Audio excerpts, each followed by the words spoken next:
Okay, we're here for the meeting of the Cochrane Planning Commission, March 16th, 2020. It is 6:36 p.m. and we will call this meeting to order. And first item on the agenda would be the agenda itself. Adopting, is that correct? Yeah, sorry. Does anybody have anything that they would like to suggest in terms of changes or amendments to the agenda this evening? No. Can I have a motion to approve the agenda? All right, Adam has put forth the motion to approve the agenda. All in favor? Carried. And next we'll move on to the council update.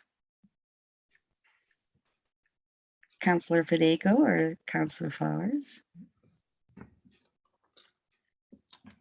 I'm sure we can tag team this between Councillor Flowers and I, so I don't know if she wants to go first or if she wants me to go first. You'll go ahead. You're more organized. Well, I don't know about that, but a couple of things that maybe Susan can help fill in some of the blanks in case I missed some things. The land use bylaw was approved by council, so that's been since our last meeting. That is, of course, the hugest document that we've been working on, even with CPC's contribution from last term. The only thing that was really flagged by this council, there were a few issues, but one of the bigger issues was lot sizes. So there is a reduction to single family lot sizes, as well as so R1 and R2. Those lot sizes were being implemented to be or suggested to be reduced. Council has asked for that to go back and be relooked at. So I believe that is going to come forward at a later date. I'm sure somebody from the planning department might be able to articulate that a little better than what I just did. But that the whole entire land use bylaw was approved. We didn't feel that it was something that we wanted to hold up because we do have quite a bit of development that is waiting in the wings for this to go forward. And if it wasn't necessarily approved, we'd be holding up quite a few different areas. So that one did go through. At our last council meeting, there was a land use change for the Willows development. Again, this is just, it's just to kind of move a portion of that development in line to deal with kind of the utility right away that's traveling through to Southwell Landing. So there was a land use change there. Greystone Phase 1 was also on the books, and there is a land use change there for the commercial shopping center district to be moved into commercial general, I believe.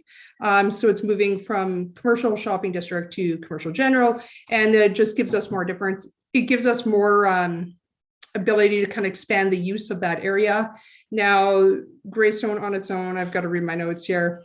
I don't even know if I actually wrote it down, to tell you the truth. I believe that is getting kind of started later this summer. Protective services, there were a lot of changes to boring bylaws because we have to obviously up some of our costs for some of our projects that we have going on. And so there was a lot of discussion around raising some of our borrowing bylaws to make sure that we can cover all the costs. I guess, I don't know, roundabout, that's kind of about it. Councillor Flowers can maybe fill in the rest in a better way than I can articulate what I just went through. No, I think you did a great job, more extensive than I planned on doing. Yeah, the bylaw did get passed. I did vote against it because I was concerned about some of the environmental stuff. Right or wrong, I couldn't sleep with myself if I didn't vote against it. So there we go. But hopefully it's a great document and it takes us where we want to go. And I can say that just so everybody is aware that the Western Heritage Design kind of concept and plan is coming forward to our next committee of the whole, which is on Monday. So everybody can keep an eye on that. I know that that was something that's the Cochrane Planning Commission talked about in great deal last term. And so I guess last term for me anyways, not last term for all of you, but just so you know, that is coming forward on Monday night for discussion. So we look forward to kind of looking at that piece of it and then tying it back into our land use bylaw, because the two will run somewhat simultaneously to each other and be able to, there'll be a lot of synergy between the two, I guess you could say. God, I really can't speak today, so maybe we'll just continue on. If anybody has any questions, they can let us know. Awesome. Thank you, Councillor Federico and Councillor Flowers. We will move on to the adoption of the previous minutes from our meeting on February 16th.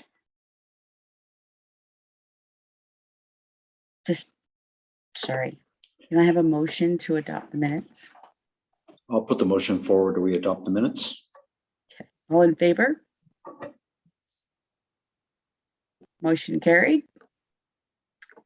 Then we will move on to development permits. First, we will hear the development officers report from the month of February. Good evening, Cochrane Planning Commission members.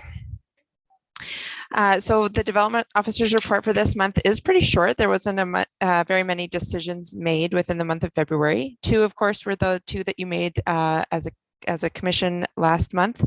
And as far as I'm aware, there haven't been any appeals on those as of yet. The next four applications, two were for variances for existing development. One was an existing accessory suite and one was an existing accessory building for the setbacks. And then the last two, one was an exterior renovation and fascia signage for the Safeway. So the Safeway is going to be getting a little bit of a facelift, and they were just changing one of their exterior awning structures kind of structurally, which triggered the need to take a look at it for a development permit. And then they took the opportunity to update their fascia signage as well. But none of the fascia signage is going to be backlit. So that's why it was able to be decided on by the development officer. And then lastly, there was another accessory suite approved in the month of February. This is actually as an approval of a suite that has already been approved once, but during the pandemic, that home wasn't built and they let the permit lapse. So they were just reapplying for the same site, same builder, same plan, just getting a reapproval for that one. So that sums up the decisions that were made in February. As far as the number of applications that we've been receiving, so despite the fact there was only just 6 decisions in February, we have been receiving a number of applications. As of March 10th in 2021, there was 27 applications, and this year we're up to 33. So that's an increase of almost 22% or 23%. Last year for compliance certificates, we had 123 at this time, and this time that for this year is up to 143. So we're up again this year in compliances as well by 16%. And that completes my development officer's report, and I'm happy to answer any questions you might have. Thanks, Nicole. Does anybody have any questions? No, then just need a motion to approve the development officer's report. Motion to approve. Thank you, Adam. All in favor? It's carried. And we will move on to the first development application, EP 2021-204. Not sure who is presenting.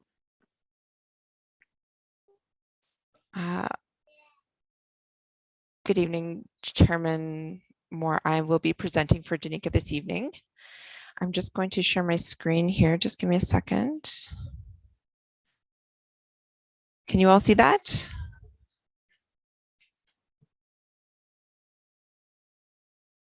I see some nods. Okay, yeah. I'm gonna start. Okay, thank you. So yes, this evening I'm presenting on behalf of Danica Crosby. This is her file, and she couldn't be here tonight. So this is development permit 2021-204. It's for an accessory building with variances. And we did send an update to this report in a secondary email. So I hope you got that additional attachment at the end. I will be referencing it, but I will not be going through that part of the if you would like, I can give you some time to review that during the meeting, but hopefully you've had time to read it already. Here we go. So this application is, or this applicant is proposing to develop an accessory building with 2 stories, and thus requires a variance to height for a couple of different reasons. So the accessory buildings are discretionary use within the R2 district. The proposed development requires a 54% variance to height and 100% variance to regulations for 2 stories and amenity space, and as such is being brought before you for a decision tonight. The application was submitted prior to March 1st of 2022. In fact, it has a 2021 file number, so that means it was submitted in 2021 and is thus being reviewed under bylaw 01/2004 in accordance with section 1.5.3 of the new land use bylaw.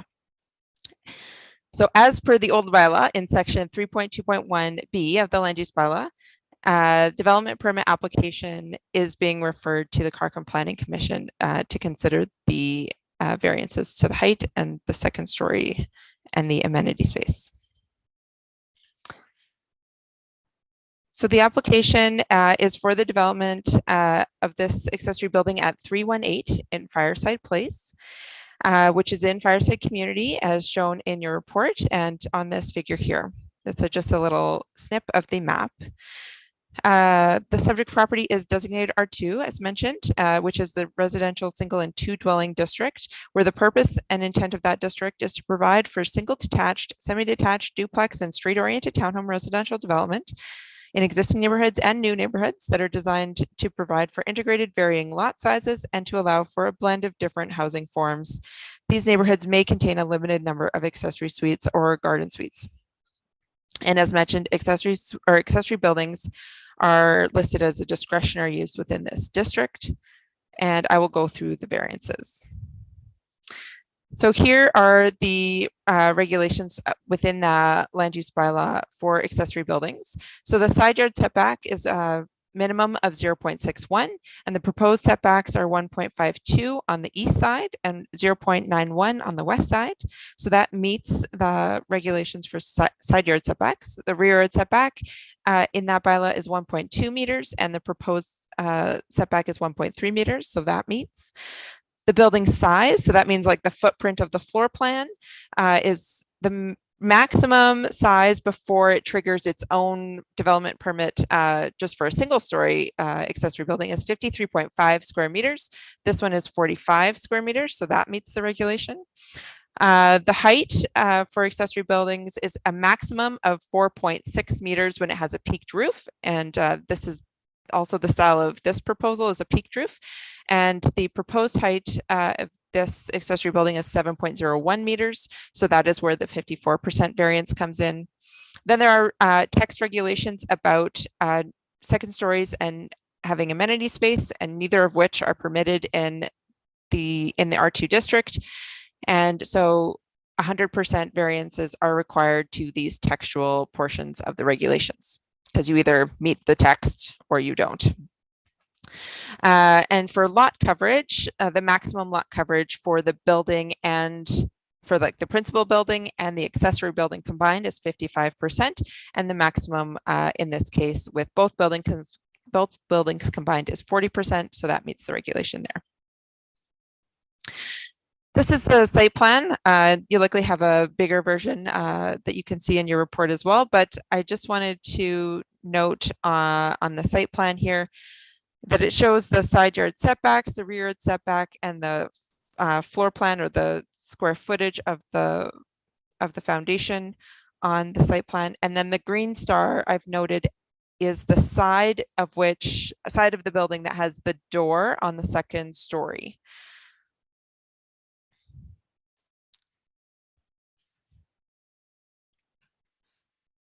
This is the proposed building elevation for the east side, showing that same door and showing a staircase.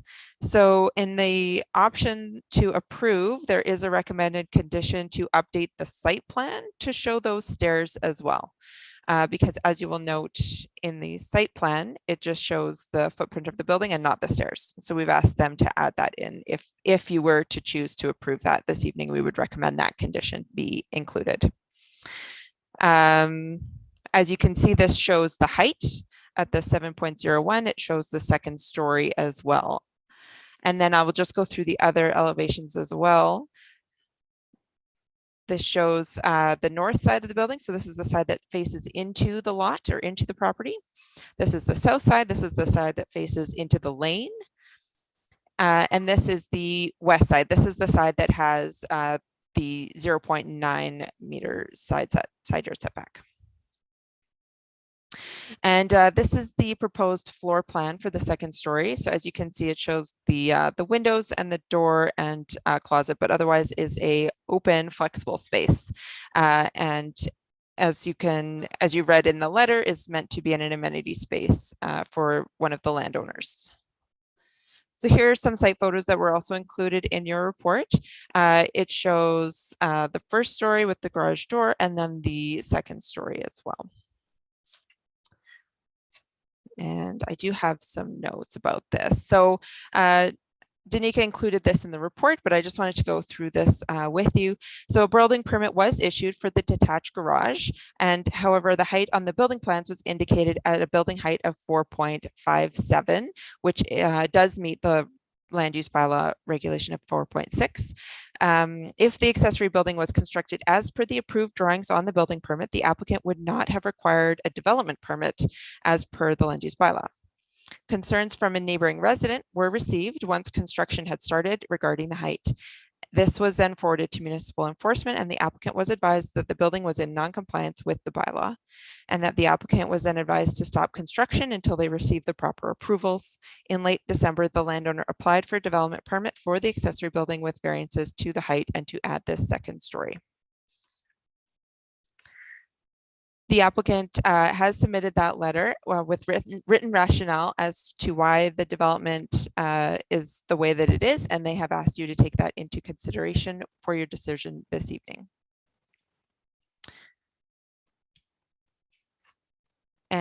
So once the application was received, we circulated the application, and concerns were received for the circulation from internal departments, including safety codes, saying that the building drawings for the building permit would need to be updated and stamped by an engineer for a two-story building. Civil Land Department commented that the applicant would need to conform with the surface drainage bylaw, just with the side yards and the rear yards and with the stairs. And the fire department responded that code regulations would be addressed through the building permit stage. So no further conditions would need to be on the development permit at this time to address their concerns. And just for your information, a development notification sign was posted on the property on January 27th, and no comments or additional concerns from the original enforcement complainant were received from adjacent landowners. So at this time, administration has clearly reviewed the application and determined that it does not meet the prescribed regulations in the bylaw, and therefore it cannot support the application and recommends refusal for the following reasons. As per the land use bylaw, section 11.4.7A1, the accessory building exceeds the maximum height permitted of 4.6 meters and the one-story regulation. You might notice in their approval conditions that I've separated those variances out for clarity. And the second reason for refusal would be that as per the land use bylaw, section 11.4.8, the accessory building shall not have a balcony or rooftop, terrace, or other structure used as amenity space or storage.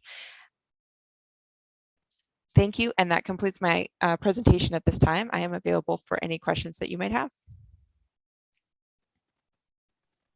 Thank you for that great presentation. I think that Councillor Federico has a question. For starters, I'm going to put option 1 on the floor, that the Cochrane Planning Commission refuses DP 2021-204 for an accessory building with variance to height and a second story for the following address reasons, which I won't bother to get into. Couple quick questions. We don't have any of these other structures here in town, do we? We haven't had an application such as this come forward that's been approved elsewhere? Through the chair, to answer your question, no, we have not. We have had some applications come through that have accessory suites above garages that have been approved through the CPC. Those have come in through kind of, they've gone through a slightly different process in that they went through the process with floor plans to be an accessory suite. In this case, it's not meant to be an accessory suite. It's just meant to be amenity space for the current landowners. So no, we haven't approved anything like this in the past.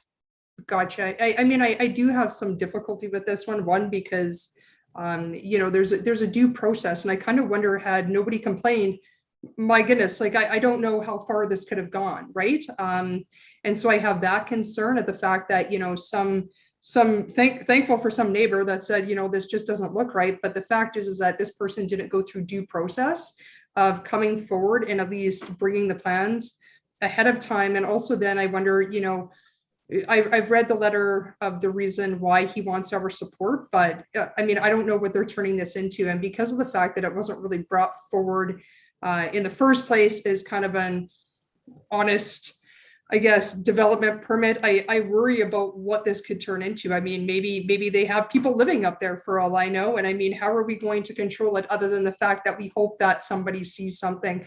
So for that point, I will not be giving my approval to this project. And I also think that it sets really, really big, dangerous precedent of what we could go into as we move forward when it comes to our development.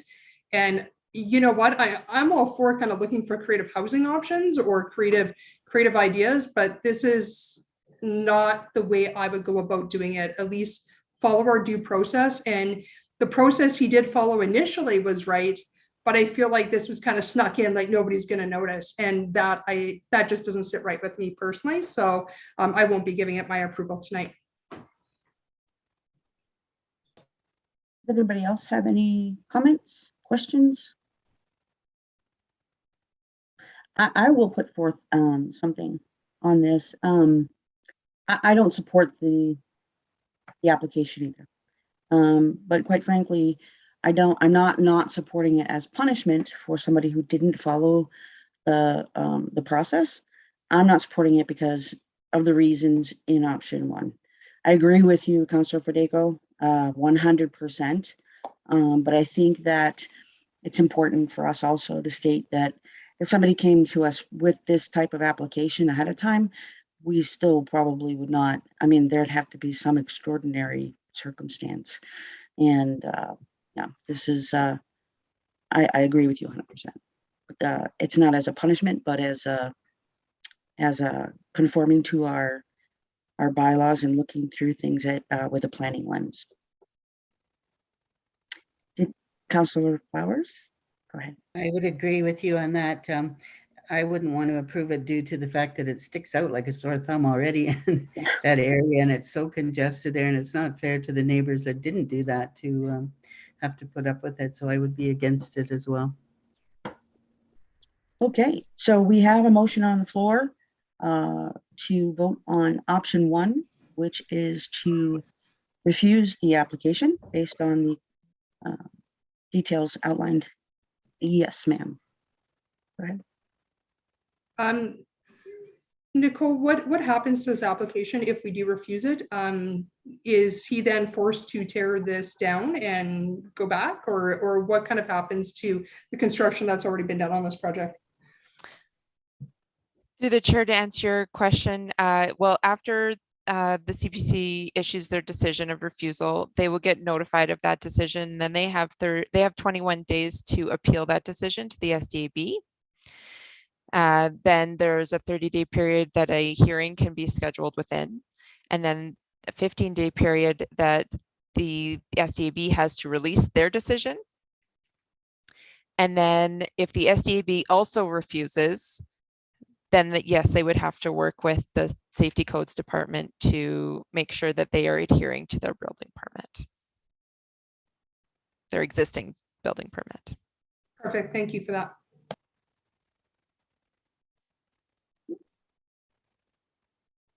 Does anybody else have anything they want to add? No? Okay, we'll vote on the motion that's on the floor. All in favor of option 1, raise. Adam, yeah, oh, I see your hand. Here we now. go. Sorry, Shadow. Okay, that is carried unanimously.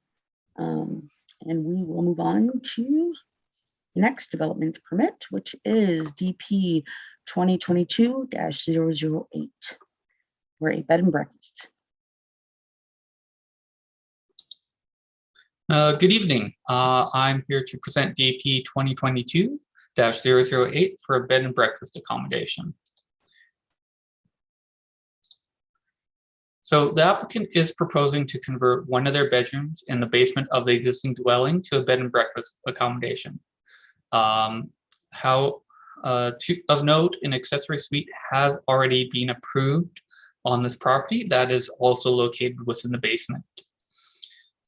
Finally, as this application was deemed complete before March 1st, we are still reviewing it under the 2004 bylaw.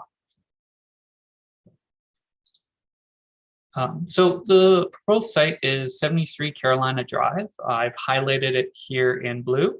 It is in the R1 residential single detached district. And as mentioned, this is an existing single detached dwelling with an accessory suite. The bed and breakfast accommodation is a discretionary use, and that is the reason why it's being brought forward tonight. Just in the interest of some details of this application, I have highlighted other accessory suites nearby in purple. This is, bed and breakfast do not necessarily look at clustering requirements. It is a compounding factor with the existing accessory suite. Of note, there are no home-based businesses on this block or the adjacent block. So under our planning evaluation, there are multiple policies that support the development of home-based businesses and bed and breakfasts. The municipal development plan,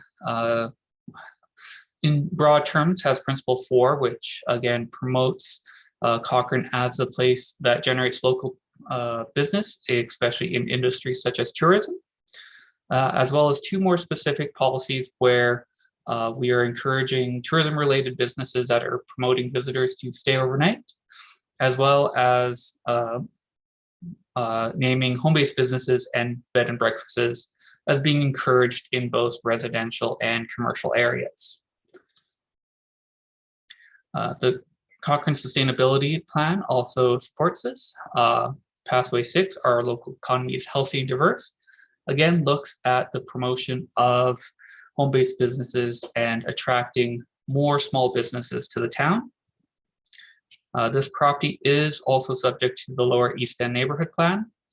While the plan does not speak greatly to commercial areas, there are a couple of objectives that are ensuring that the development is compact and effective, really ensuring that any kind of commercial development is still complying with that small town feel in the East End.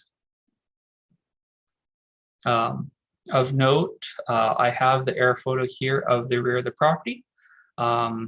Just for reference, there is going to be parking in both the rear and on the front, as well as there is existing access to the accessory suite in the rear yard. Access to the bed and breakfast will be provided through the dwelling itself. Here's the site plan provided for the property, showing that the required parking stalls are going to be provided on both the rear and front yard, as well as giving you an idea of the layout of the property. Specifically, the one major constraint here is that there is a 70-centimeter concrete retaining wall that does limit how the rear yard can be developed. So the LEB does specify regulations for bed and breakfast. In our review, we have found that this bed and breakfast does comply with all of them. These are specific to that there won't be any signage on the property, nor will there be any exterior applications to accommodate this. So it will very much still look like a house if you were to drive by. The unit will be managed and operated by the applicant. And they're only proposing a single guest room. As with our bylaw, accommodations will be limited to 14 days, and this will be a condition of the permit. And there are small facilities that will be provided. However, the main kitchen facility is still on the main floor and will be the primary use for preparing of any food. Additionally, there are parking requirements for bed and breakfast. When we look at the property, there are 2 stalls required for principal dwelling. 1 stall has been approved for the accessory suite, and then there will be 1 more stall required for the bed and breakfast. So a total of 4 stalls are required. How they're approaching this is 1 stall will be provided on that front driveway as shown in the air photo and site plan. And 3 stalls are going to be provided on that rear parking pad. This is a parking detail that they provided, just showing that they're moving away from parallel parking that was used in the past and using an angled parking approach to fit those 3 stalls in the rear yard.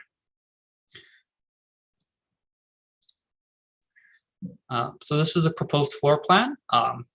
So as shown, it's taking up a portion of the basement. There will be a bedroom, a bathroom, and a rec room that will all be available for the bed and breakfast to be used. In the cross-hatched areas are the portions of the accessory suite. As shown, there is no access between the 2. The accessory suite is completely independent and has a separate access from a basement stairwell.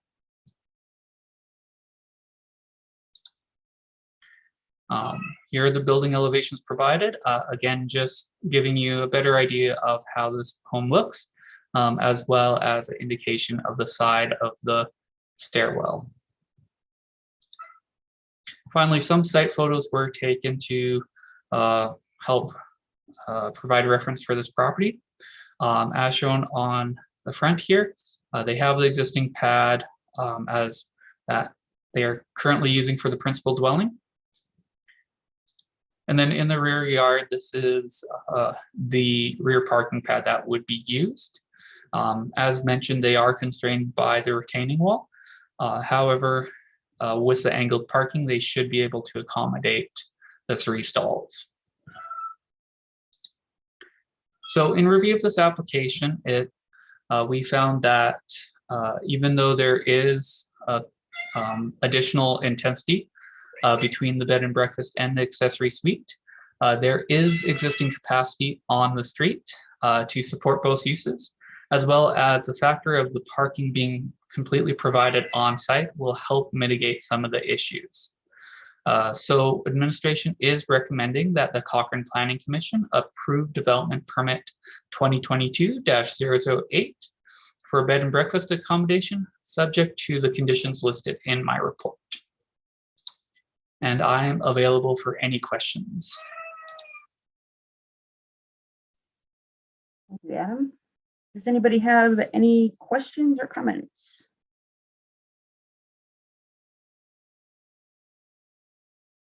No? Okay. I did want to confirm something. I think in the conditions, I know that there's no signage and things like that. There was something about the parking in the back is going to have to be on a pad, correct? Yes, the parking will need to be hard surfaced. Okay. Hard surface meaning concrete? It can be concrete or it can be gravel. We generally accept road crush if they are going to go the gravel approach. And just for as a factor for that, the rear lane isn't paved, so it is graveled.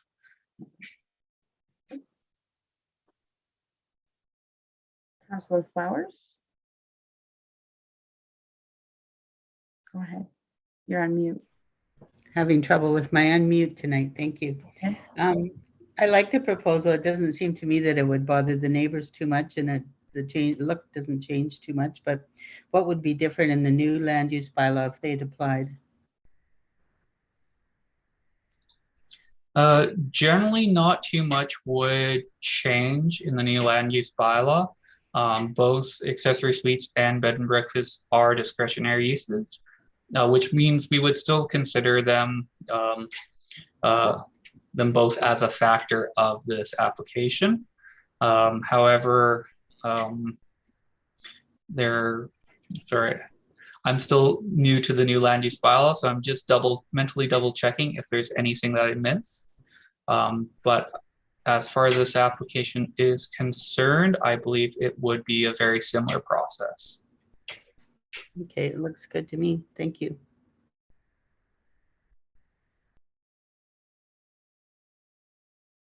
George, did you want to add something?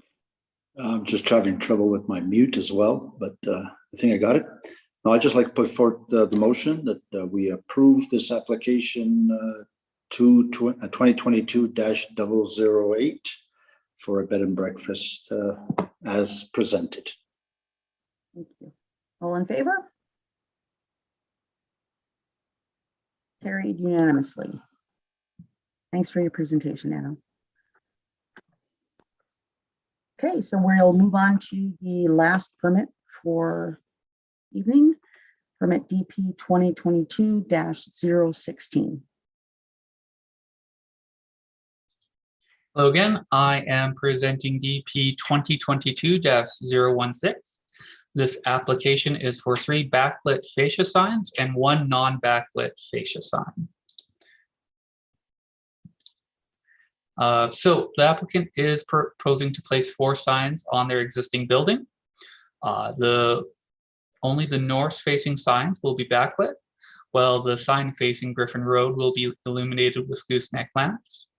And as with previous applications, this one was deemed complete before March 1st and is being reviewed under the 2004 bylaw. So the property in question is 320 Fifth Avenue. It is a zone commercial shopping center, and there is an existing retail store on this site. Backlit signs are a discretionary use in this district and is being brought forward to the Cochrane Planning Commission for a decision tonight. So under planning evaluation, the Western Heritage Design Guidelines do speak to this area and in terms of how signs should be presented. It does request that signs should be mounted directly on the front or the side of the building and should be front lit with classical or simple light such as gooseneck lamps, industrial style lighting, or decorative lamps. Backlight signs are discouraged but not prohibited. So this is the site plan in question. The 4 signs are highlighted here. So 3 are going to be facing north on the front end of the building, and 1 will be facing south towards Griffin Road. There are other signs on this site that are for this tenant, but they're not part of this application. So under the land use bylaw, we do have regulations for backlit signs.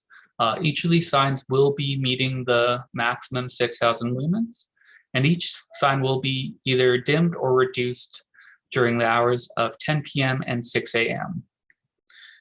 So the signs are directed north, and there is little risk of any direct glare as they're all well above eye level and won't exactly be in driver's view.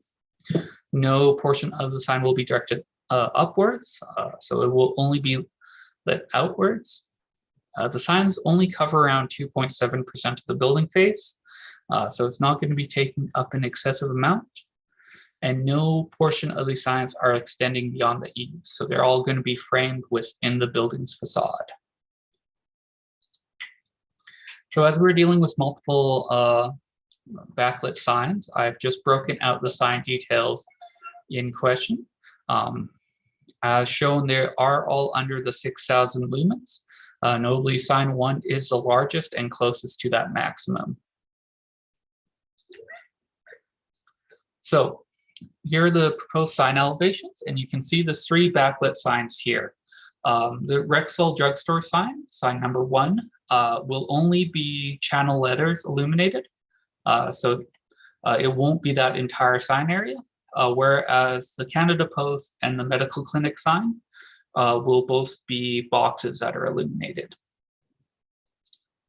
And then sign 4 will be placed on the rear, as shown here, beside other approved fascia signs. So again, these are the details for the backlit signs. The Rexall sign is just illuminated channel letters, and you can see a cross section here of how they're using acrylic face over some LED modules to provide that backlit illumination. Whereas the medical sign here is going to be an illuminated box.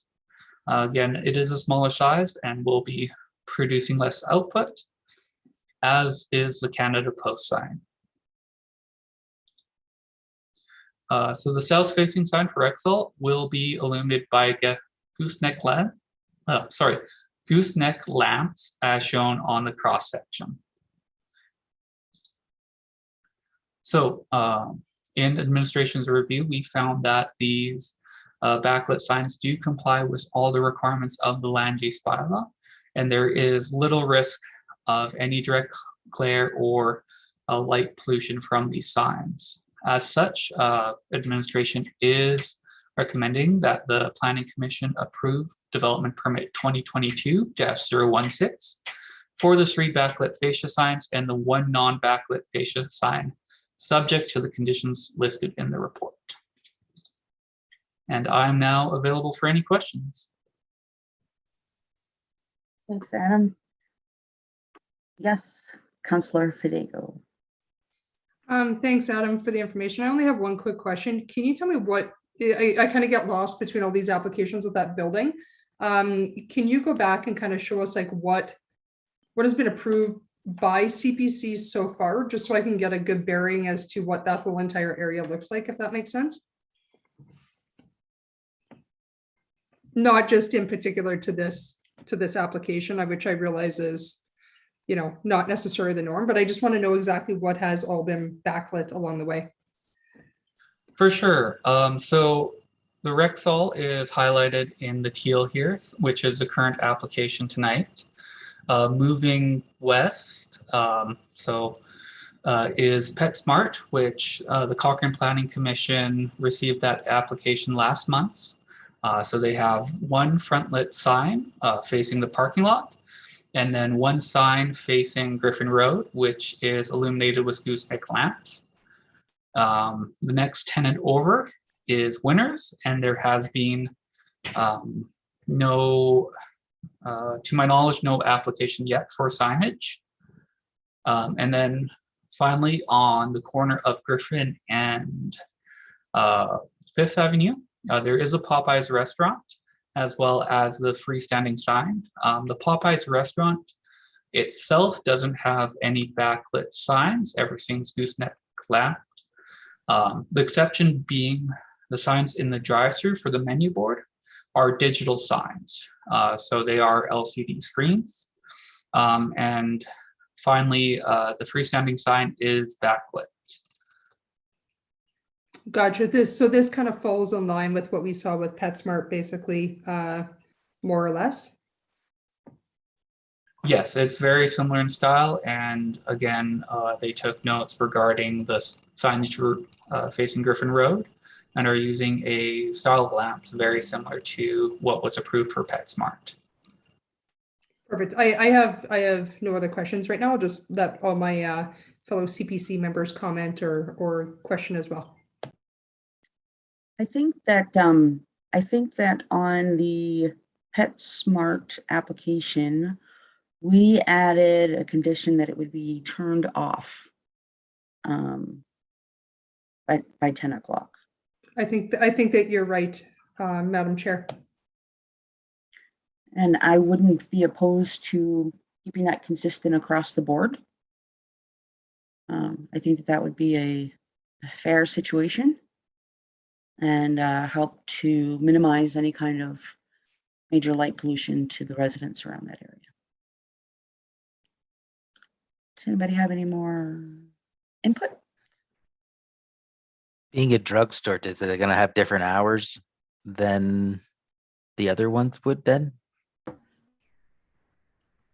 I know that some Shoppers Drug Marts are open 24 hours a day, and I know ours isn't, but what's the possibility that this one would be open longer hours? Through the chair, that is a possibility. We don't regulate individual business hours. How our bylaw is worded is that Any backlit signs be dimmed by 50% between the hours of 10 a.m. and 6 p.m. So typically it would just be reduced. However, as Councillor Federico has, the chair has mentioned, there was a condition placed on the previous PetSmart sign that requires them to be turned off completely rather than 50%. So along with the hours, what other problems could arise from asking them to shut it down?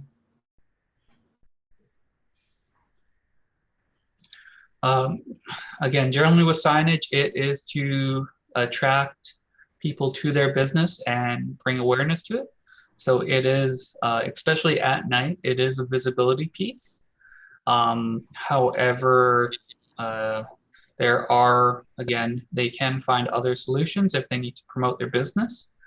As long as, again, these signs will still be there, they will still be clearly identified. It just won't be illuminated. I would be happy to leave it at the 50% myself, but what do others say?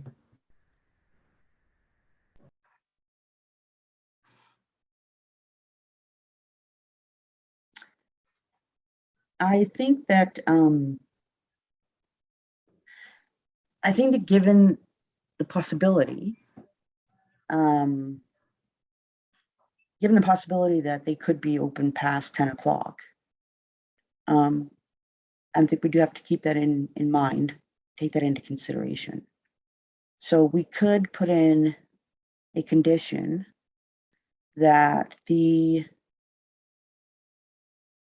backlit sign has to be turned off by 10 p.m. or by business closure, whichever is later. Go ahead. You're on mute. Go ahead.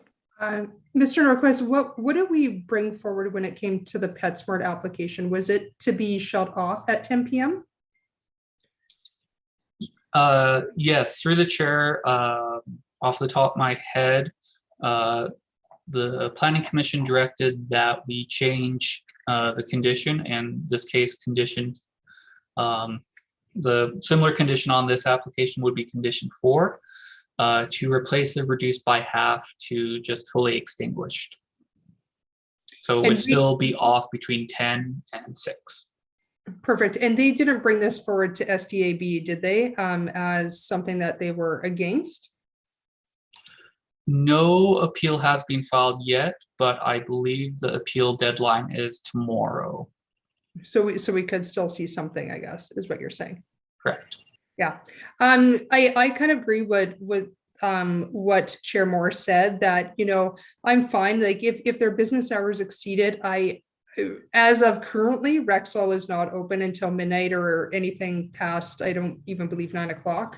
And so you're right. I don't know what that future predicts, but I would be able to, I would support to say that, you know what, we could support it up until, you know, even latest case midnight, if that was the case. But I mean, I'd rather kind of see them stay consistent across the board. And I think that just sets us up in a good place for any other businesses that are coming forward. And pretty soon every single business feels that their business is important.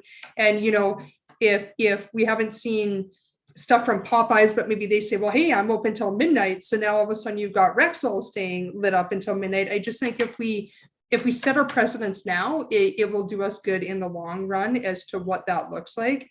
But I kind of agree, maybe there could be some flexibility drugstore wise, but I don't foresee them staying open probably past that 9-10 o'clock mark anyway. So I have no problem with the application as it stands, but if we wanted to amend to say the 10 o'clock or until closing hours, I would be in support of that for this particular business only. I just don't want that to become the known, as that all businesses could say that they're going to stay open till whatever, and we're going to keep them lit up.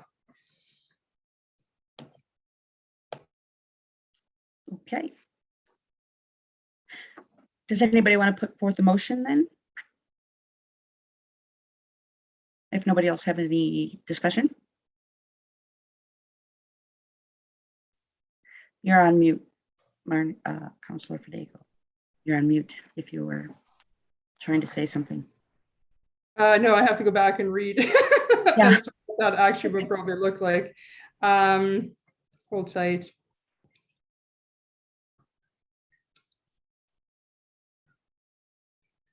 I'm getting there.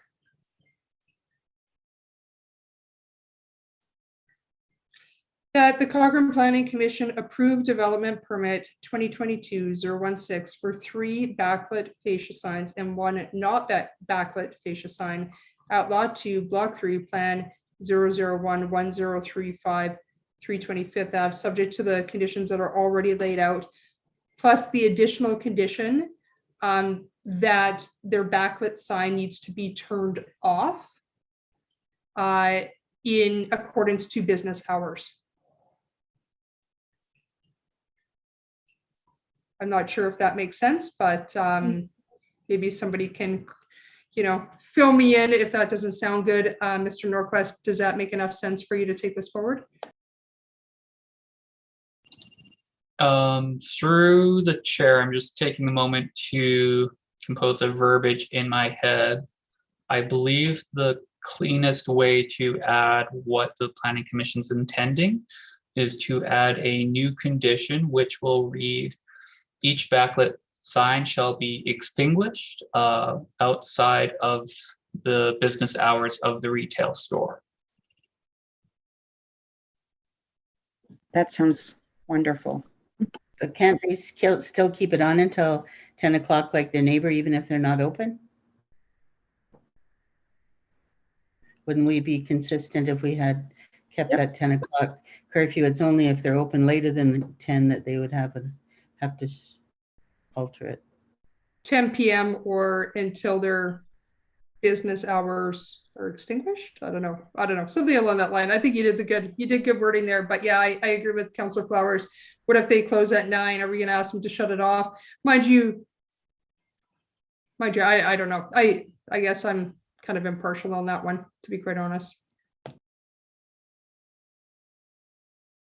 10 p.m. or the close of business, whichever is later.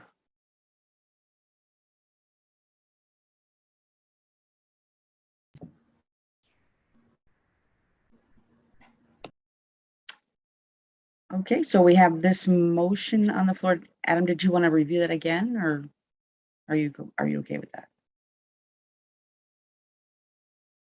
that? Sorry, I'm just writing it down, and then Yes. maybe I will post it in the chat. Okay.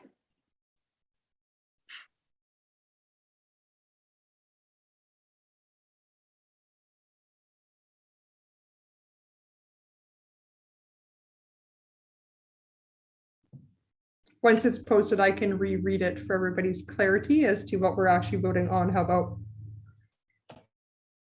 Sounds good.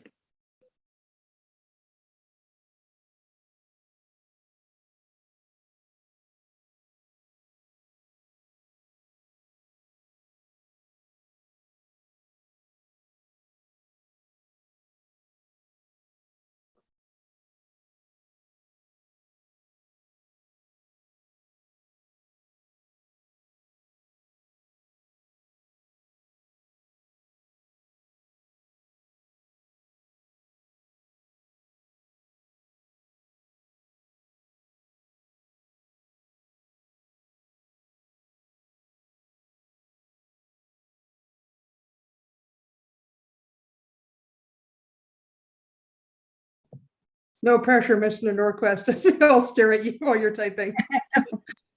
Okay, so I will go to move option 1, but with an additional condition that each backlit sign shall be extinguished between the hours of 10 p.m. or 22 o'clock or closing of the business, whichever is later, and 6 a.m. I think that lands us in a good spot to keep consistent with the building, but being aware that I think Mr. Norquist brought up a great point that what if they are open later? Do we want to extinguish them unfairly? So I think this lands us in a kind of a medium spot for us to all go forward. Great. All in favor of option 1 as Councillor Fidego has put forward? Excellent. Carried unanimously. That includes all of our development permits for the evening, and the next portion of the meeting is discussion on the new land use bylaw.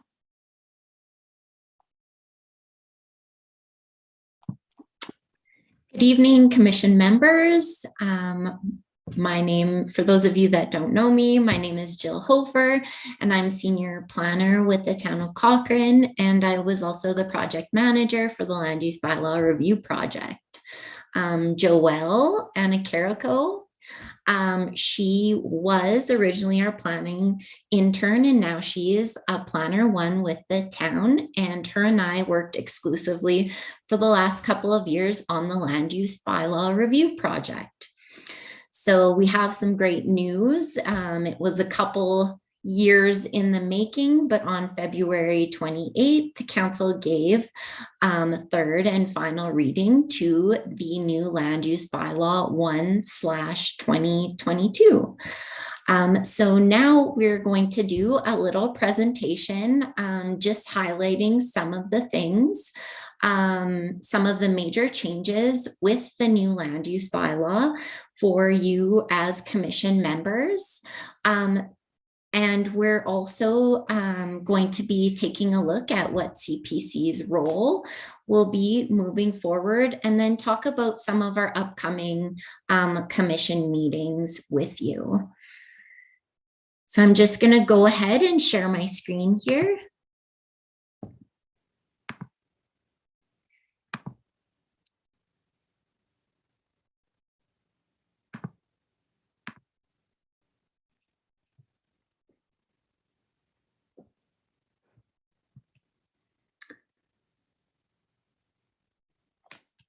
All right, and I'll just, Joelle will be starting the presentation off.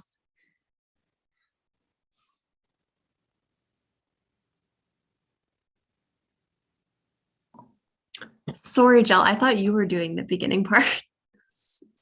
Oh, okay. Sure.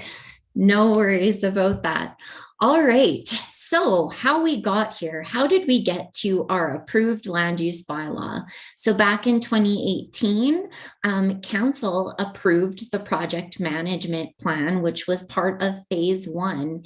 Phase 2 included reviewing, engaging, and reporting. So during that stage, there was a significant amount of engagement with stakeholder groups, with town departments, and with the public, identifying some of the issues that were occurring with our previous land use bylaw. In phase 3, we researched options for the issues that were identified in phase 2, and we prepared a report. In phase 4 was drafting of the bylaw, where we consulted and established regulations. And then phase 5, and then that brought us to phase 5, which occurred on February 28th with town council, and that was bylaw adoption. We are currently in phase 6, which is implementing the new bylaw, reviewing it to ensure that it's working properly, and monitoring it for any changes that may be required. Early on in the project team established a project vision and goals to help us guide the drafting of the new land use bylaw. So the project vision was a user-friendly document made for Cochrane that simplifies the development process, responds to modern trends in development, and creates flexibility for future growth. There were 5 goals that were identified to help us get this vision, and that was reduce red tape for residents and stakeholders, align with existing town policies and provincial regulations, improve readability and enhance online bylaw presence, modernize regulations to create to reflect current development trends, and to highlight the importance of the historic downtown. All right, so some of the changes that we will look at are related to the administration section of the bylaw. So the administration section is really that meat and potatoes part of the bylaw. It outlines who the development authority is. It explains what we require for development applications. It talks about how we amend the land use bylaw. A whole suite of things are contained within this section. So one of the major changes that you'll notice from the proposed or from the approved new bylaw is related to development authority.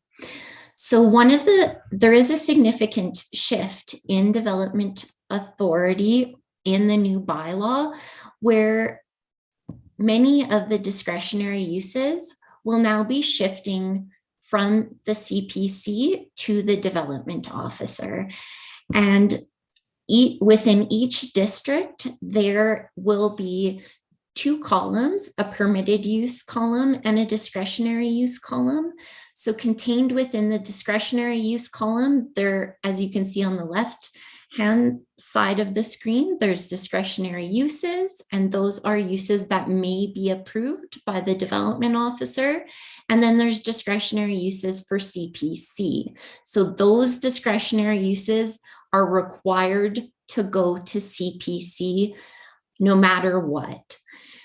One key point regarding this list of discretionary uses is that the development officer will maintain full authority to refer any development permit they deem fit to the CPC for approval. So if there's something controversial, and many of us planners are members of this community, and we don't feel comfortable making that decision ourselves, we completely have the ability to refer any decision to the CPC, and then have that the commission review it and provide a decision on that application. So now within the variance authority section of the proposed bylaw, the development officer will have full variance authority for all standards except for height, lot coverage, parking, setbacks to pipelines, and setbacks to escarpments. So applications above 10% related to any of these items on the right-hand side of the screen are required to go to CPC for a decision. And this was very mindful in the crafting of the bylaw, because these are things that were identified as being important to our community.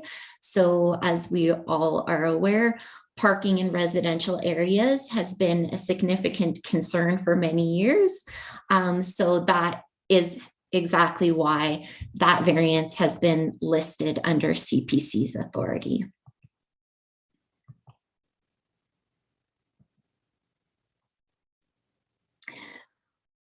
One of the important things that we did want to note regarding the role of CPC, which we'll talk about at future meetings, was we do not see the adoption of this new bylaw as watering down the role of CPC at all. The changes to the bylaw are creating an enhanced role for CPC. So we see you guys as an important stakeholder for ASPs, for the upcoming municipal development plan, and for the growth strategy. All of these items are documents that are very important to the town of Cochrane and are in much needed, are much need in these documents need to be reviewed.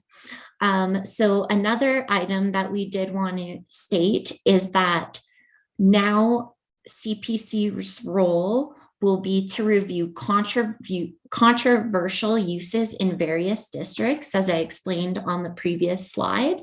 So these are automatically going to be going to CPC for approval, and also controversial variance approvals. We are going to be providing council with a 6-month check-in, and this will provide information on the newly defined role of the CPC. So as I previously mentioned, we do plan on having a few more sessions with you guys regarding this in the stakeholder role. And once we have those sessions, it will form part of our 6-month council check-in that council will be provided with in the fall.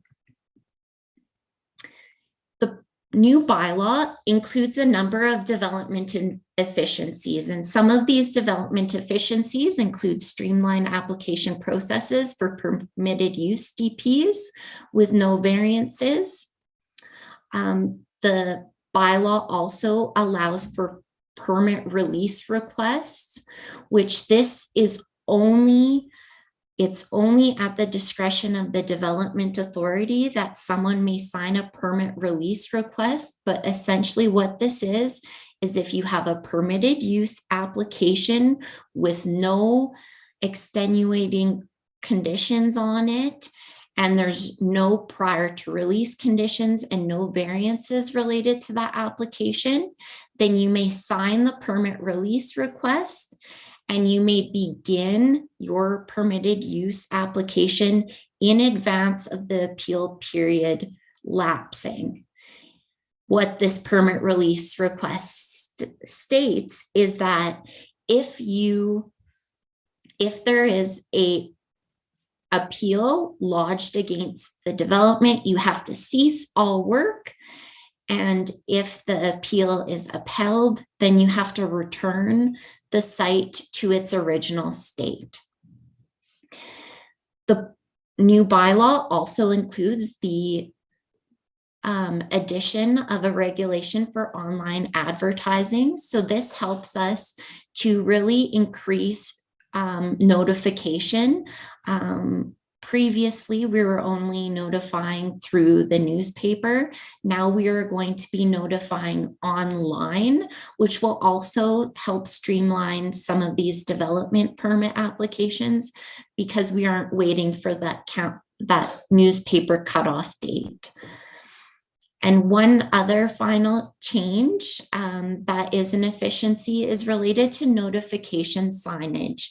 The previous bylaw required that every application post a notification sign, regardless of whether the application was for a permitted use or a discretionary use.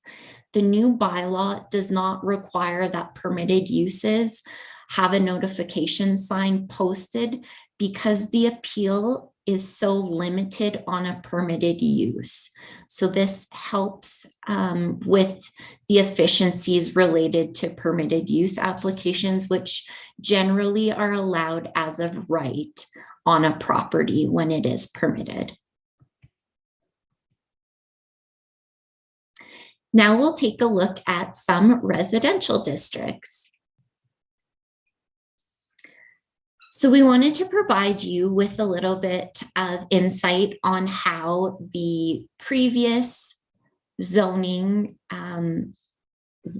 occurred under the bylaw and how the new zoning occurs. So some of the highlights for the residential districts are related to there is a brand new district that we have put in the new bylaw, and it is called the residential large lot district. So this district is brand new. Nothing takes on this zoning under the brand new bylaw. Rather, it's been set up so that new neighborhoods, as they are approved in Cochrane, can zone land accordingly for this large lot district. The minimum lot width for this district is 14 meters, which for a single detached dwelling, which is 5 meters wider than our current single detached minimum lot width. Our previous R1 district will is now considered our residential low density district. And our previous R2, R2X, and RCL, which was residential cluster district, is now considered the residential mixed district. And our previous R3 district has become residential medium density district.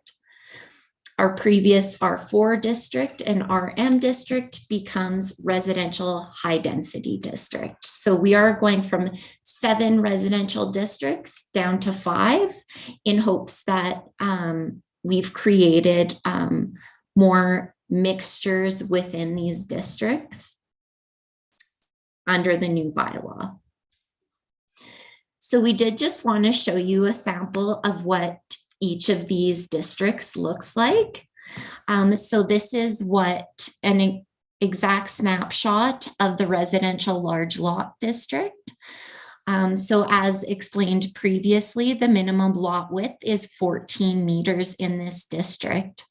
The new bylaw is laid out for the user experience, and each district includes a figure.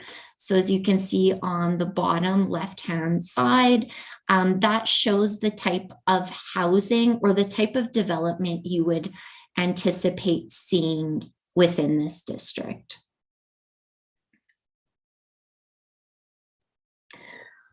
Our next significant change to residential districts is related to the residential mixed district.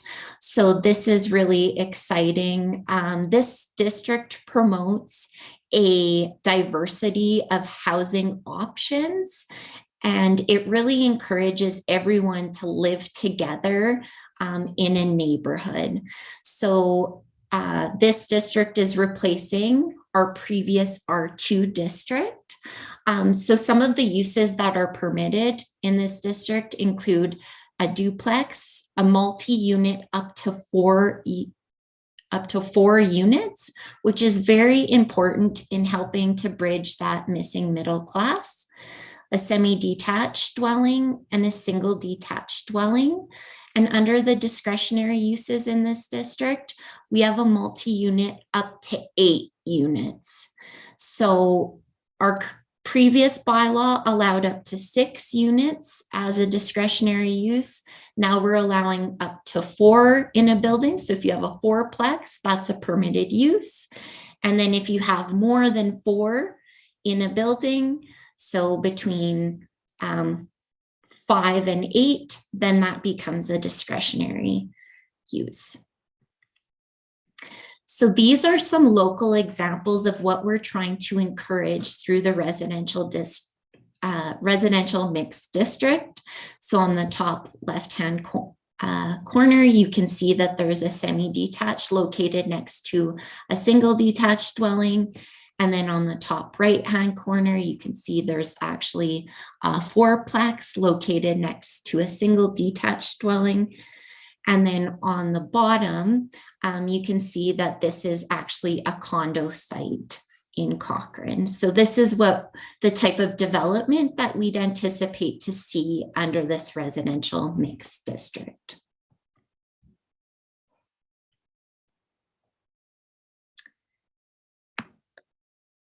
So there are a couple changes to some of the residential regulations.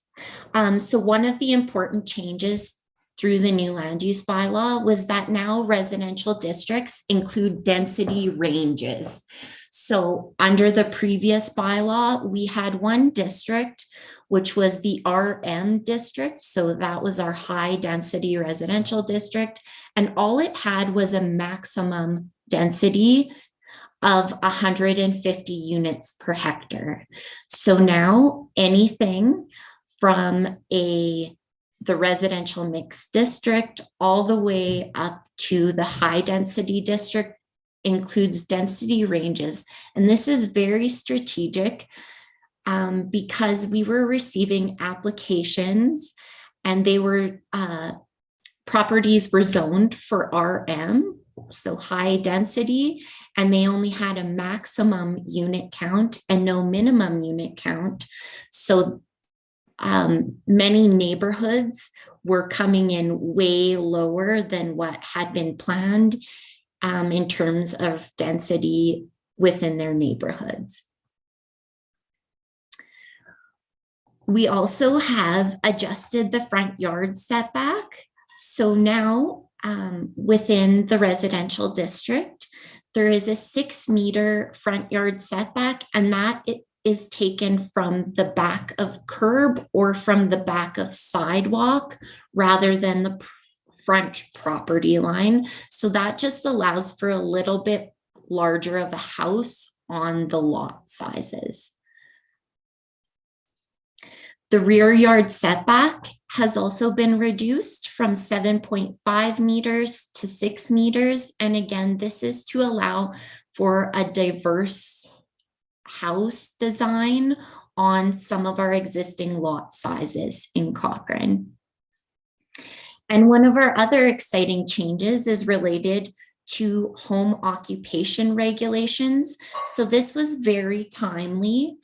And so now within the new bylaw, a home occupation class 2, which was previously known as a home occupation or a home-based business major, you can now have one employee working at your home office so long as you provide the adequate parking.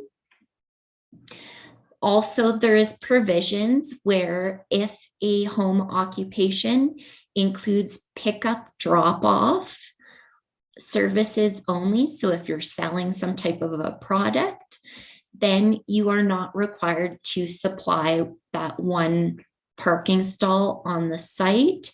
You may use the street parking so long as those visitor trips are no longer than 15 minutes in length.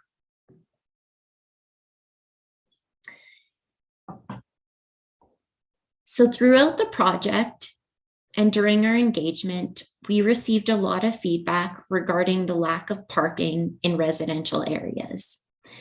So in order to help alleviate some of the parking challenges within residential areas, we have included some additional regulation to help with the on-street parking issues that have been identified. So one of the items or one of the regulations that has been included is related to driveway pairing. So for lots with lot widths less than 11 meters, all front driveways will be required to be designed and located in pairs, except where site constraints prevent pairing.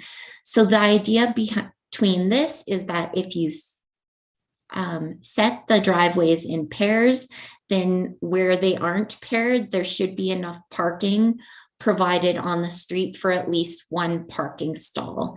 If we went ahead and alternated those, there would only be about 3 meters between driveways, so there wouldn't be enough room for a parking stall.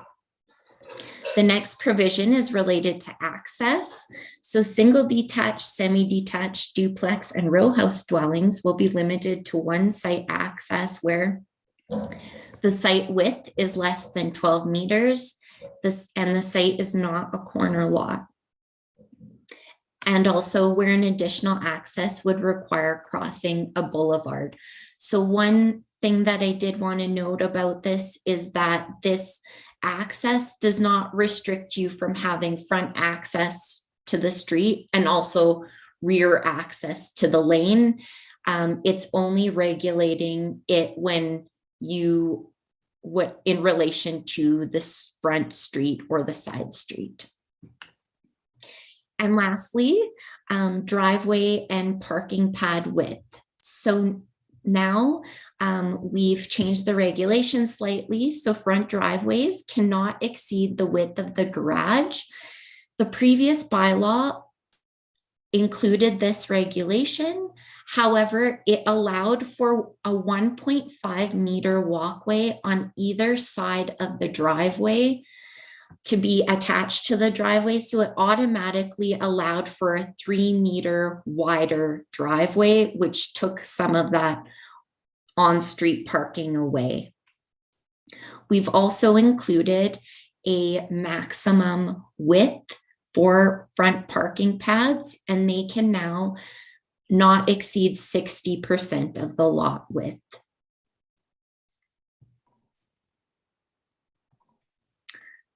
All right, so now I will pass it over to Joelle to talk about commercial districts. Thank you, Jill. So yeah, we're just going to start by taking a quick look at our commercial districts and how everything transitions in the new bylaw. So similar to our residential district, there has been a significant decrease in the overall number of commercial districts from 9 to 5 now. But the transition for commercial districts wasn't quite as streamlined as residential, as we did have to look at the uses that existed on every single property to ensure that they were appropriately zoned. So some of our CR and CB parcels along Center Ave and along First Street, as well as the property at 305 Ross Ave, will all be transitioning to CT, which is our new commercial transition district. Commercial properties currently located downtown will be zoned another new district, which is the commercial historic downtown district, which we will take a little bit of a closer look at shortly. Local commercial, as well as some commercial residential mixed use and shopping center parcels, will transition to the neighborhood commercial district, which is for commercial areas within communities.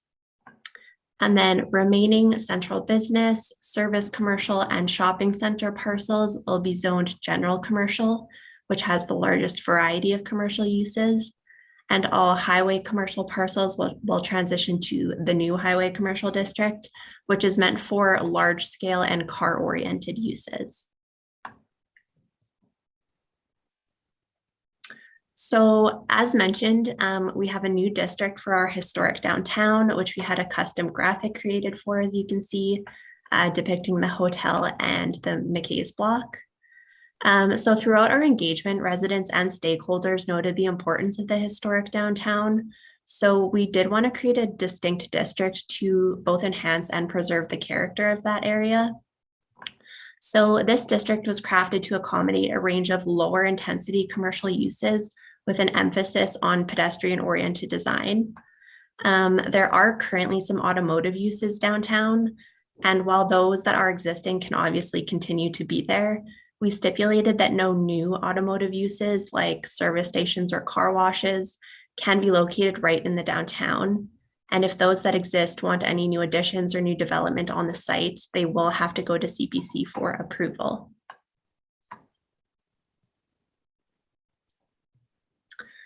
So the second new district is our commercial transition district, which is meant to act as a transition between commercial and residential areas. For example, the area between downtown and the East End, and also accommodates low intensity commercial uses as well as residential mixed use developments. Again, the majority of uses in this district are smaller scale, and we put a focus on including regulations to make the district quite pedestrian oriented and walkable again.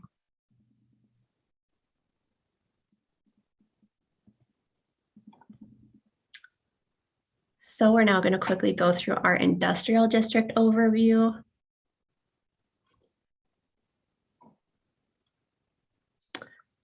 So this section was a little bit more straightforward than commercial, as we only had 3 industrial districts to begin with, and we determined that that was an appropriate division going forward.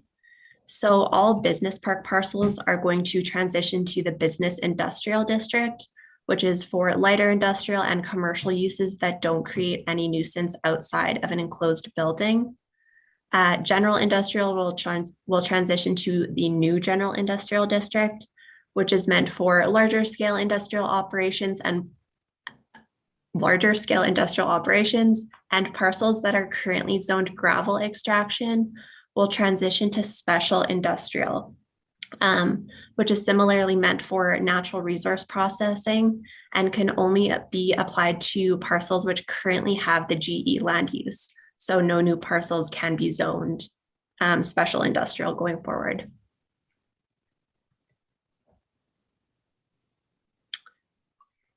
Now moving on to urban service. So our urban service districts are the culmination of our current public service district and urban reserve districts. So currently we have 2 urban reserve districts, with the only major difference between the 2 being that URR, or residential urban reserve, accommodates single detached dwellings within it. So we have decided to combine these 2 into a single urban holdings district, which accommodates single detached dwellings within it.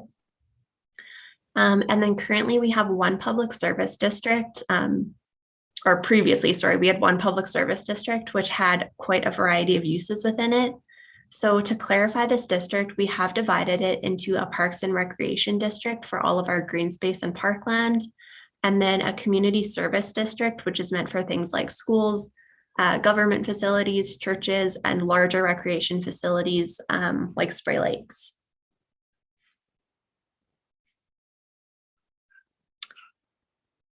So we also have a brand new direct control district, which will be the first direct control district within the town.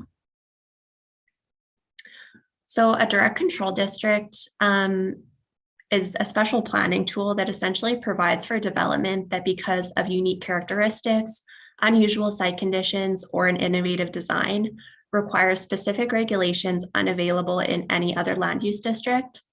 So in our case, we created a DC for the Southern Baptist Seminary lands, as that is a unique lot in town and contained a variety of uses when it was annexed that didn't cleanly fit into any of our other districts. So we crafted a district that contains the uses that currently exist on the site, as well as those that were in the public service district that they were previously designated under, and also included regulations stipulating that area structure plans and potentially neighborhood plans will be required prior to any subdivision or rezoning in this district, just to make sure that it's planned accordingly in the future.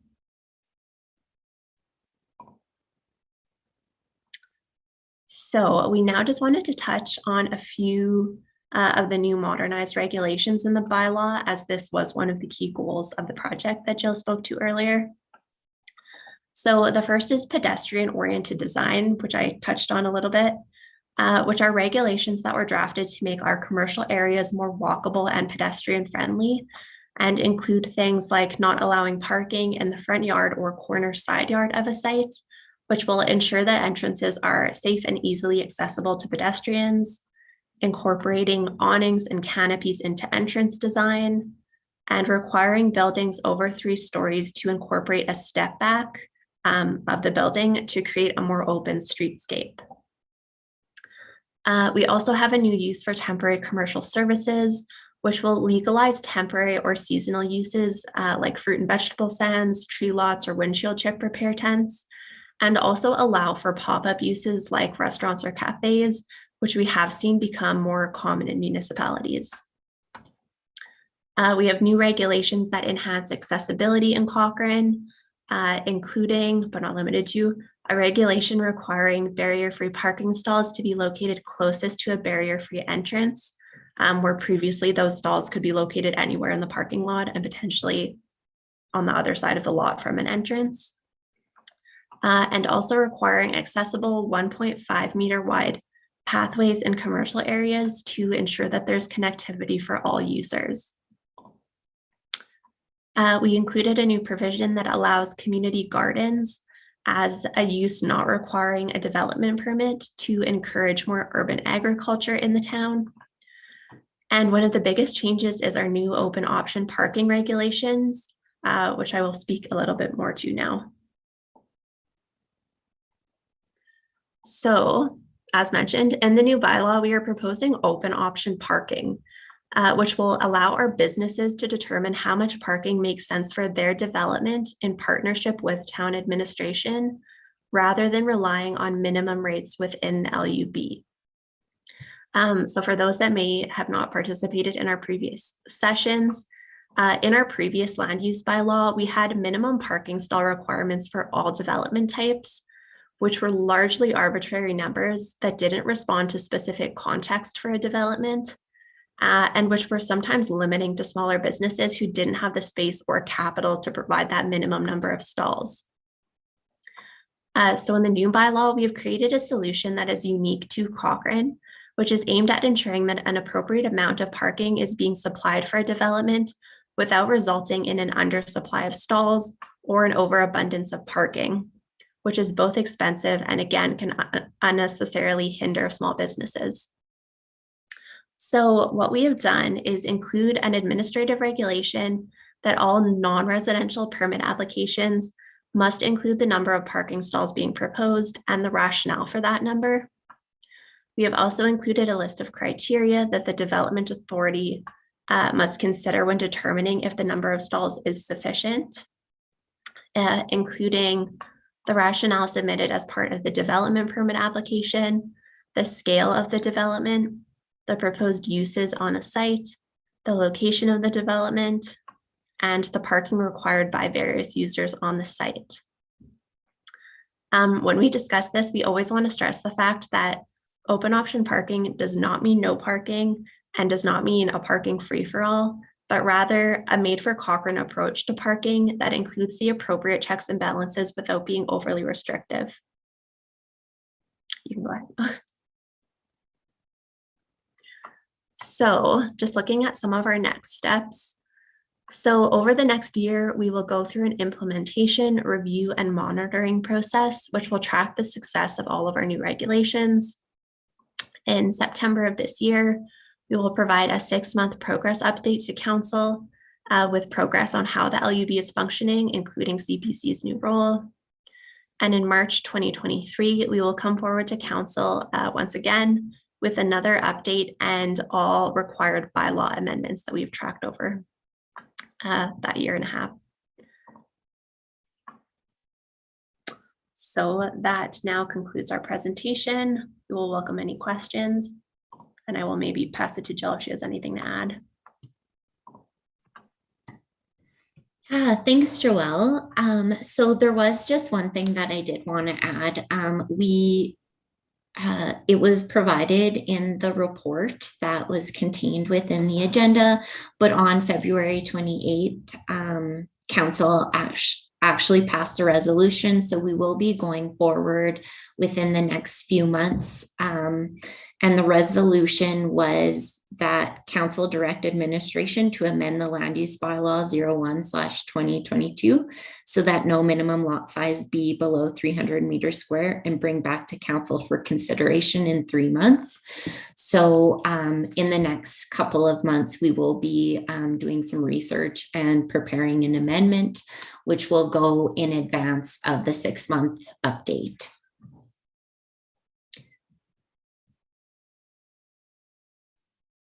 Thank you, ladies, for a wonderful presentation, and congratulations on getting to the sort of end, but really the beginning of your journey. You guys have put in a lot of hard work, and we all really appreciate it. I think Marnie has a comment or a question. Yeah, just more of a comment than anything. I know that CPC's role here, it is an important one of mine to keep going and to keep that feedback alive. And so I don't want CPC to think that, you know, we are shirking most of our responsibilities right now to administration side to allow them to decide on issues that we feel that would be important to us. I think it's something that we need to watch, and this is going to be a transition period. I'm glad that it was stated that let's keep a watch on it. And if we feel that there's something that we aren't comfortable with, or if we aren't getting the right feedback, we feel that decisions are being made not within the same maybe decision factors that we would make, that they could come back to CPC. I value the role of our board. I value the role of the commission, and I don't want that to seem light in that we've just now said, you know, it just we're taking away some of those responsibilities. I don't want it to seem that way. I think there are a lot of decisions that can be made through administration that don't bog down the commission, but yet at the same token, I don't want that to become something that people see as the commission is just not useful. So it's kind of that finding our balance. And I think that right now we need to kind of play it by ear. But believe me, it's on our minds as council, and especially as being a member for as long as I have.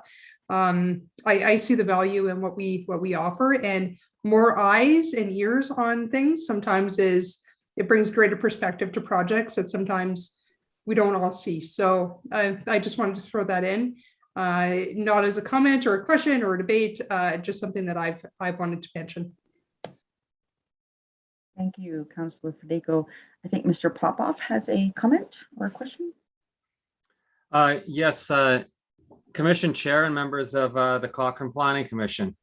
I would like to just underscore some of the sentiments that and thoughts that Jill had shared. We are not looking at a watered down version of the Cochrane Planning Commission here. We understand that citizen time is very valuable. We understand that the contributions you make are extremely important to the community, and we need help. We really feel the Cochrane Planning Commission is the proper place to have very fulsome engagement on both controversial applications, thick policy issues that may require dialogue, including environmental protection, setbacks from wetlands. These are the types of issues that will be coming up. And we want to use the Planning Commission to its fullest extent, as opposed to having it do the more routine tasks that could be done by administration and will be done by administration. So it's really right-sizing the role and respecting and honoring the time of citizens, because we know that that you're here on a Wednesday evening and you're doing this because you're volunteers that care about the community. And we will be coming back to you in April with a presentation, and I know that Jill is working on it at this point, to talk about what the CPC is, how that role will be undertaken, and how we'll be monitoring and ensuring that we are getting full value from your time, and that you are contributing at the highest level possible. So I just wanted to share that with you, that we really see this as a partnership moving forward in the age of social media, in the age of engagement. It's one of those times where we need to understand that having that meaningful citizen input is critical to get buy-in from the community, to understand what the community is thinking about various policies. Because if we don't have that support, council certainly will be hearing about it, and they will not feel supported in terms of making their decision. We want to read the community right. So if anything, I firmly believe this is one of the most valuable engagement platforms that the town of Cochrane has. We're going to do our very best to engage you in the most meaningful way possible. So this is right-sizing your role and ensuring that we honor your time and we receive good feedback from you, and that we move forward together in collaboration. So I just wanted to make those comments, and I look forward to working with you this year and over many years to come. Madam Chair, can I make a comment? Sure.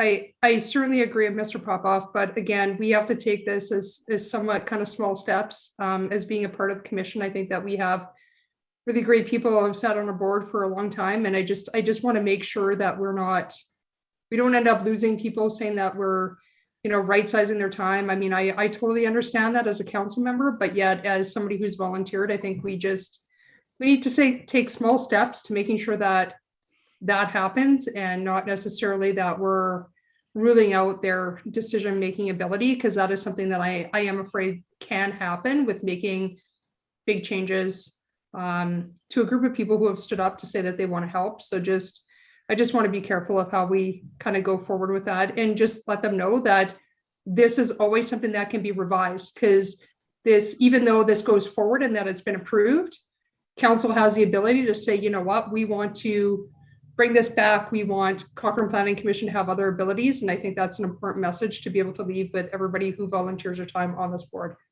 especially because I've been on this board for a very long time. I've been on it probably for 5 years, I think now. I think it's important that they understand that their message is not necessarily lost, as we're just going to start making decisions on the town basis and not get their feedback. So I totally understand what you're saying. Just I want to make sure that our members are okay with how we're leaving this, and not that they feel that their opinion or their ability to have an opinion on this board is not being addressed. So I don't know if that makes sense, but I just want to be careful of how we word that. Thank you, Councillor Federico. I would like, sure, Mr. Popoff would like to respond to that. I would just like to say, Councillor Federico, that I agree with your comments, and we'll do our very best to listen to both council and the commission and to monitor this process very carefully. So I understand your comments and I agree with them. So thank you for that. And I just wanted to say that. Thank you. I would like to interject here a couple of things. One is, I think it's really important, and I think that the focus of the new land use bylaw of being more user-friendly and accessible is fantastic, and it's really pushing towards better community engagement because that is where we get that's where we get our direction, right?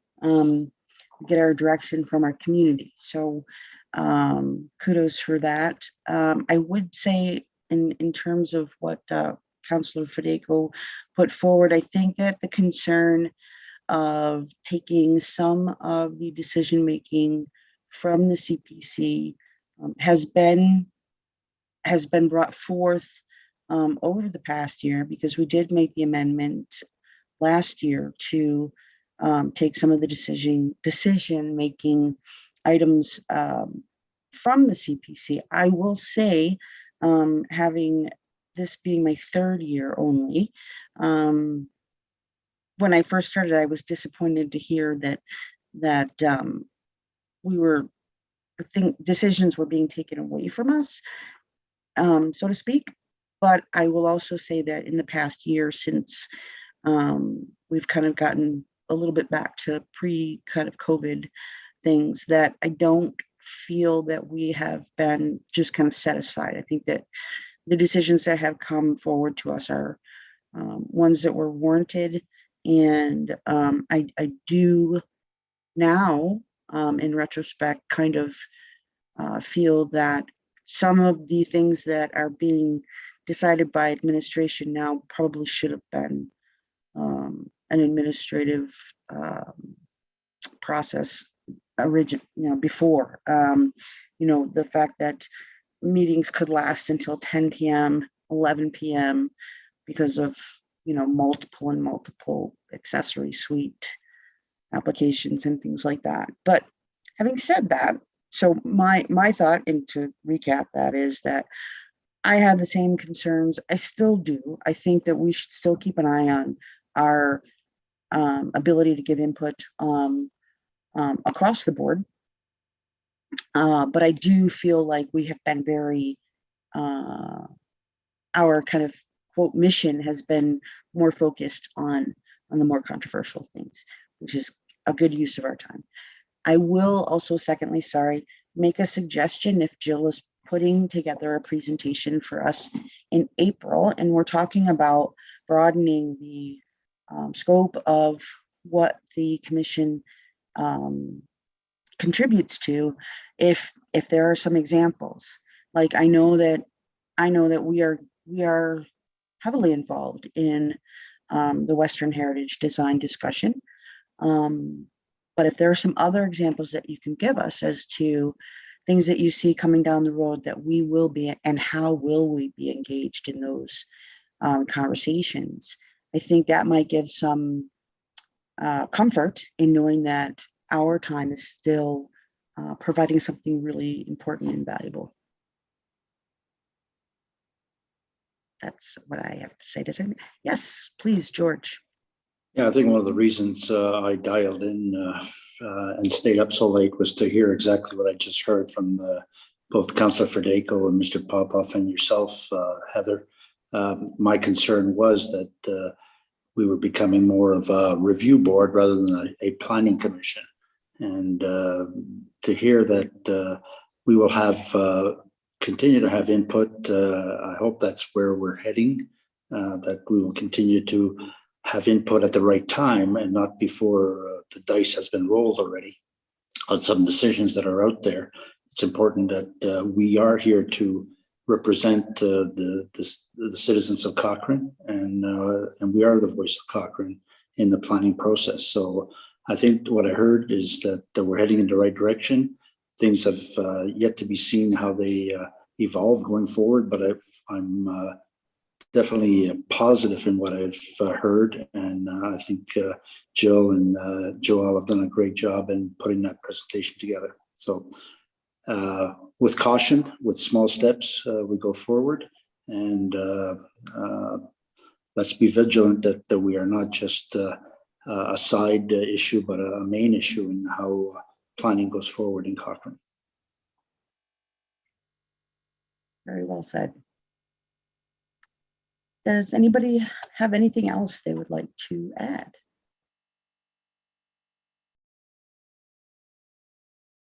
Okay, well, again, on behalf of everybody, I think a good big thank you to all the presenters this evening for all their hard work and making clear and understandable presentations to us laymen. And I guess with that, I will bring this meeting to a conclusion and adjourn. It is 8:21. I will, sorry, before I do that, mention that our next meeting will be April 20th at 6:30 p.m. And that's it. We will adjourn. Good night, all. Thank you. Thanks, guys.